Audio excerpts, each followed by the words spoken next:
Eh bien bonjour à tous, j'espère que vous allez bien. On se retrouve aujourd'hui sur Tarisland pour une vidéo un petit peu plus centrée sur la classe du Bard et notamment sur son option de DPS à distance.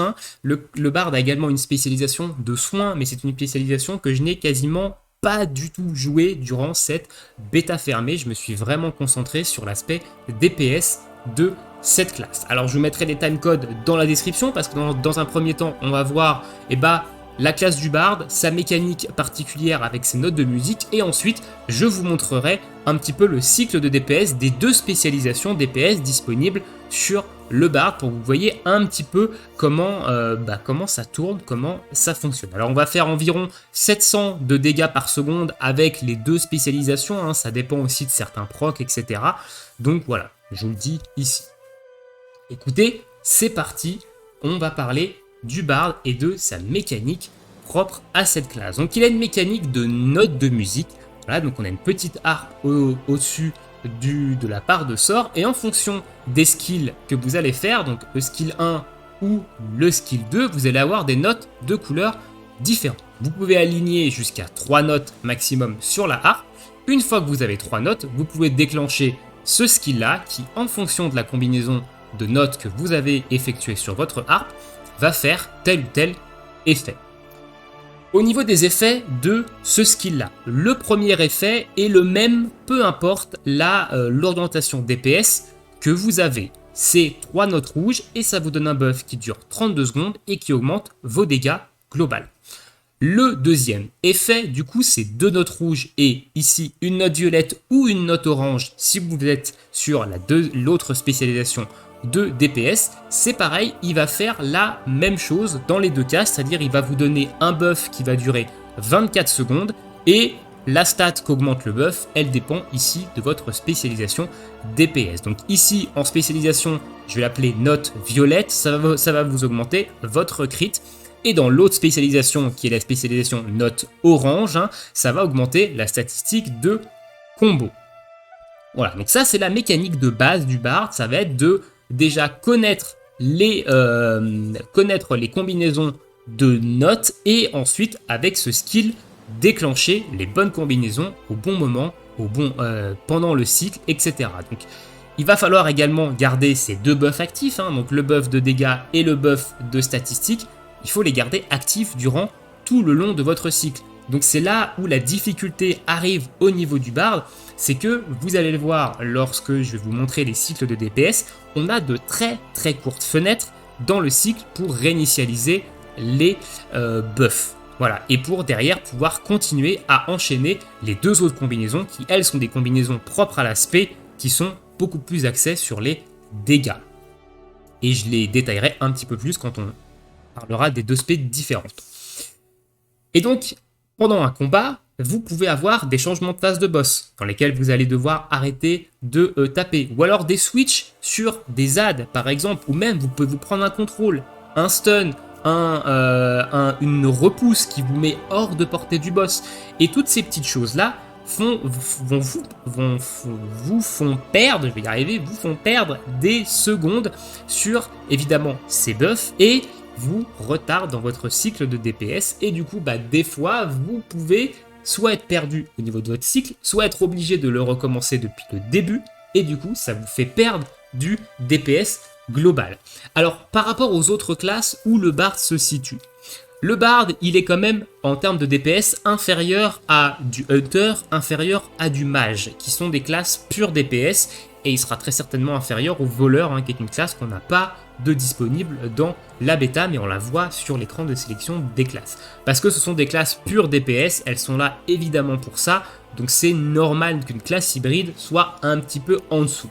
Mais elle se positionne quand même correctement au niveau du DPS. Si on prend par exemple mon exemple dans les différents donjons que j'ai pu faire, que ce soit donjon élite ou donjon normal, j'étais très souvent top 2 DPS et je talonnais plus ou moins le top 1. Voilà, donc en fonction de votre gestion de votre Bard, vous allez pouvoir quand même faire des belles performances en termes de DPS. Donc la classe n'est absolument pas à la ramasse. Elle est juste compliquée à jouer et compliquée à maîtriser si vous voulez avoir un DPS correct.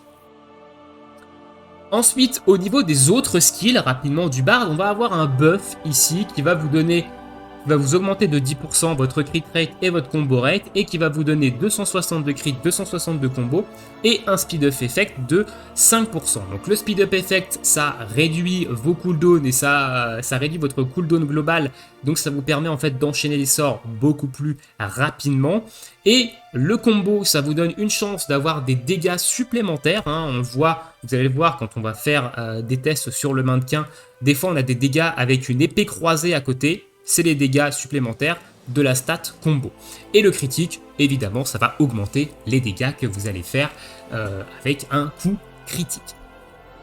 Voilà un petit peu pour ce buff ici. Ça, c'est un sort de zone. Vous allez très peu l'utiliser. Ça fait très peu de dégâts, je trouve. Vous allez réduire son cooldown de 1 seconde par ennemi touché. Il a 5 secondes de cooldown.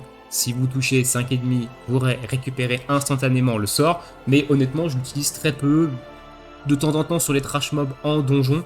Mais j'utilise assez peu. Et le Passionate Play, ça va être un skill qui va faire partie intégrante de votre skill, de votre rotation de DPS, et via les talents, il va vous permettre de déclencher des effets supplémentaires qui vont être intéressants au niveau de votre skill de DPS. On va passer rapidement maintenant dans les talents. Donc ici, on est en termes de spécialisation dans l'Elegant Voice. On ira voir la Voice of Force juste après. Donc au niveau des talents, ce qui va être vraiment intéressant sur le bard, ça va être notamment le talent variation qui va vous permettre de faire 3% de dégâts supplémentaires pendant 8 secondes quand vous faites des short scores différents. Donc ça veut dire que quand vous enchaînez les différents effets de votre short score, donc il ne va pas falloir faire 2 fois la même combinaison, en gros. Là, vous allez gagner 3% de dégâts. La Symphonic Poem, c'est également très important parce que ça va vous donner 100% quand vous claquez votre Passionate Play d'avoir des short skills gratuits en termes de consommation de notes. Donc il faut le claquer juste avant d'utiliser le short score. De toute façon, vous le verrez dans le cycle de DPS, où vous allez pouvoir faire le short score non pas une fois, mais 3 fois. 2 fois, ça ne va pas vous consommer votre combinaison de notes, et la dernière fois, ça va vous utiliser votre combinaison de notes. Donc vous le verrez dans le cycle de DPS, ça joue quand même un grand rôle. Et après, globalement, c'est des augmentations de dégâts. On a des petits buffs qui vont proc ici et là, mais globalement, voilà. C'est surtout pour moi les 2 talents qui sont vraiment intéressants au niveau du build, parce que c'est un peu ce qui va faire votre rotation. Alors, si vous cliquez sur Enable ici, il va vous mettre les talents recommandés directement. Moi, c'est comme ça que j'ai fait. J'ai pas trop théorie crafté, mais voilà. Allez, on va passer maintenant aux spécialisations. Donc, on va commencer avec la spécialisation Elegant Force, Elegant Voice plutôt. Et quelle est sa particularité par rapport à l'autre spé? La particularité de cette spé, c'est que vous allez avoir le skill 2 qui va changer, c'est ce skill 2 là qui change, et les 2 autres effets de votre short score, à savoir rouge plus 2 violettes et 3 violettes, qui vont être différents de rouge plus 2 oranges et 3 oranges. Ce skill là, ça va mettre un dot sur la cible. Vous avez 2 charges sur vous et il y a un cooldown de 5 secondes. Voilà. Donc on va avoir des dégâts sur la durée, en plus de dégâts qui vont venir être instantanés. Le cycle de DPS est plus ou moins le même, vous allez le voir globalement, mais les effets du short score ne sont pas les mêmes. Le 1 rouge, 2 violettes va faire des dégâts et va réduire de 1 seconde le cooldown de votre Passionate Play. Donc en spé Elegant Voice, on va jouer un petit peu plus autour du Passionate Play, on va pouvoir le claquer un petit peu plus. C'est un skill qui fait beaucoup de dégâts, Passionate Play, donc globalement, cette spé va faire un petit peu plus de dégâts que l'autre spécialisation, mais elle est plus dure à manier. Et du coup, le 3 violet, ça va vous donner un buff qui va augmenter graduellement vos dégâts pendant quelques secondes. Allez, on va se faire un petit peu de DPS avec cette spé. Donc dans un premier temps, on va mettre les 2 buffs, et ensuite on fera le cycle de DPS de la spé, et on ira reset simplement les 2 buffs. Allez, c'est parti. Donc 3 rouges en entrée de combat, ça nous donne le buff de dégâts. Un rouge, un violet et un rouge, ça nous donne l'autre buff. Ensuite, on va faire un rouge, 2 violets, Passionate Play ici, 3 fois le short score.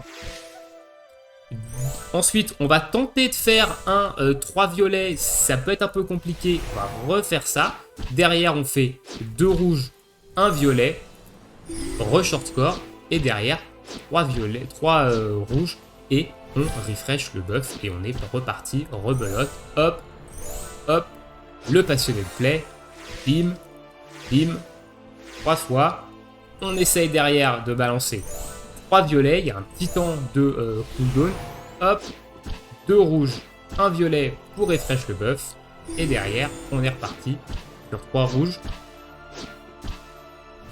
Bim. 2 violets ici parce qu'on voit qu'on n'a pas besoin de récupérer notre buff. Le passionné de play qui revient juste à temps. Et on est reparti, on spam ça. Hop, derrière, 1 violet, 2 rouges. Hop, on est reparti sur 2 violets, 1 rouge. Hop, derrière, on va refresh le buff de dégâts parce qu'on voit qu'il reste que 10 secondes. Donc on a un trou au niveau du DPS, on va en profiter. Ici, on va tenter, hop, le passionné de play est revenu. Et voilà. Donc là, il faut vraiment maîtriser les combinaisons de notes pour que vous puissiez voir un petit peu en fonction de votre cycle de DPS, qu'est-ce que vous allez pouvoir lancer en termes de skill et qu'est-ce qui va vous poser problème en termes de buff. Est-ce que j'ai un buff qui va partir dans pas longtemps, etc. Et on voit qu'on est sur du 710 de DP. Sachant que je vais pas claquer ici mon buff, mais voilà. Donc voilà un petit peu pour cette spécialisation, hein. Donc je me suis bien entraîné, hein. Attention, donc du coup, évidemment, je commence à connaître un petit peu le bar, donc ça va. Je m'en sors quand même maintenant pas trop mal au niveau des cycles de DPS. Passons maintenant sur l'autre spé, qui a un gameplay un petit peu différent, donc celle-ci. Donc la différence avec l'aspect violette, au niveau de l'aspect orange, c'est que du coup les deux autres effets du short score ne sont pas les mêmes. Donc le 1 rouge et 2 oranges, ça va nous donner un buff qui va nous permettre de lancer instantanément notre Void Force. Vous allez voir que la Void Force, elle a une incantation, voilà, donc elle va avoir une incantation, et le fait de lancer en fait le short score avec une note rouge et 2 notes oranges, ça va faire que notre Void Force, elle va être instantanée pendant un certain nombre d'utilisations. Et le fait de lancer avec 3 oranges, ça va nous donner une note rouge directement sur notre harpe. Et évidemment, via un talent, ça va nous donner un pourcentage de chance de nous donner une deuxième note, soit une note orange, soit une note rouge. Donc ça va faciliter un petit peu plus le cycle de DPS. Et globalement, si je dois vous dire maintenant un avis sur les deux spécialisations, la spécialisation Void Force est beaucoup plus accessible et beaucoup plus facile à maîtriser que la spécialisation Elegant Voice. Allez, on est parti, on va se faire un petit cycle de DPS avec cette spé. Donc on commence toujours par le triple rouge, hein, pour vous donner notre buff de dégâts. Le double rouge ici, le orange pour nous donner notre buff de combo. Et derrière, on est parti sur un rouge, 2 oranges. Passionné de play ici pour avoir les deux utilisations gratuites. Hop, derrière on va taper le triple jaune. Hop, on a récupéré une note rouge, on refait une note rouge, une note jaune instantanément. Derrière 3 rouges pour refresh le buff, vous voyez, est quasiment terminé. Hop, et après on est reparti, une note rouge, 2 notes oranges. Boum, ici 3 jaunes. Une note rouge, une note jaune. Bim, on voit qu'au niveau du buff, on est plutôt pas mal, hein. Le premier buff qui est sur la gauche. Ici, 2 notes orange, le passionné de play qui est revenu, on va pouvoir spammer. Triple jaune. Hop, on a récupéré 2 rouges, donc là on a eu un petit peu de luck, hein, ici. Donc on a pu refresh le buff assez rapidement. 2 rouges, une jaune, on refresh le buff et on est reparti sur 2 oranges, une rouge. Hop, la triple jaune. Et derrière, c'est reparti bien. Donc là, on a récupéré en plus de ça 2 rouges, donc on va pouvoir refresh ce buff là. Le passionné de play derrière. Donc là, on va voir par exemple, vous voyez, j'ai un petit peu fail. Du coup, j'ai perdu mon buff de Warlink. Il va falloir que je le remette. Hop. Donc ça m'a un petit peu cassé mon cycle de DPS, mais globalement, voilà. Donc on a un DPS qui est quand même un petit peu inférieur, hein, si vous le voyez en haut à droite, que l'autre spécialisation. Donc, mais elle est un petit peu plus facile à maîtriser, vous avez un petit peu plus le droit à l'erreur, vous n'avez pas le cooldown sur le sort 2 avec le nombre de charges, etc. qui peut être un petit peu handicapant. Donc, globalement, voilà la différence entre ces deux petites spé sur le bard. Écoutez, voilà ce que je peux vous montrer un petit peu du bard en termes de DPS. Donc conclusion, moi je trouve que c'est une classe vraiment intéressante. Elle a un gameplay vraiment cool, hein, son gameplay, cette espèce de spécialisation avec ses 3 petites notes, ses combinaisons de notes, etc. Ça en fait un gameplay vraiment cool, mais ça en fait également un gameplay compliqué à maîtriser. Il va vous falloir pas mal de practice pour bien mémoriser les notes, être capable de vous adapter à la situation en fonction de là où vous en êtes dans votre cycle pour pas trop perdre le fil et surtout pas perdre trop de DPS, hein, évidemment. Donc c'est vraiment la difficulté de la classe, mais si vous arrivez à maîtriser tout ça, vous verrez qu'en DPS c'est très satisfaisant. On s'envole pas évidemment aussi haut que du Hunter ou du Mage, mais ça reste très satisfaisant d'être dans les top DPS, évidemment en bas. Je vous laisse ici pour cette petite vidéo, dites-moi dans l'espace commentaire ce que vous pensez de la classe, si c'est une classe qui vous intéresse et du coup ce que je vous ai montré ça vous a conforté dans votre désir de jouer Bard lors de la release du jeu, ou est-ce que au contraire ce que je vous ai montré ça vous a rebuté parce que vous vous dites oh là là c'est une classe qui va être un petit peu compliquée à maîtriser et du coup ça me tente un petit peu moins. Je vous laisse ici, je vous souhaite tous une très bonne journée, très bonne soirée, bon jeu, et à bientôt pour de prochaines vidéos. Ciao tout le monde.